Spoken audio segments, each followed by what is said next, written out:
না, এইটা অন্যায় করা হয়েছে। কোন প্রার্থীর কার্যকর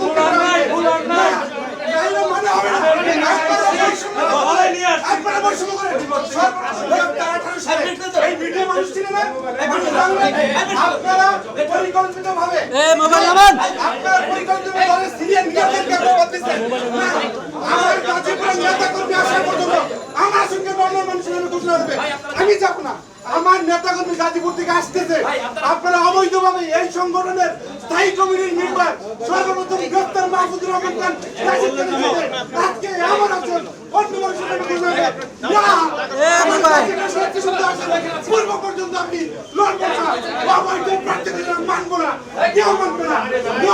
আপনারা বলে না না না কোনো কথা হবে না। আমাকে চেনে না মিডিয়া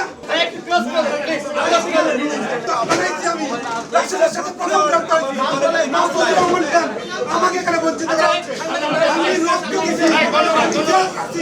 আমি একজন স্থায়ী কমিটির মেম্বার।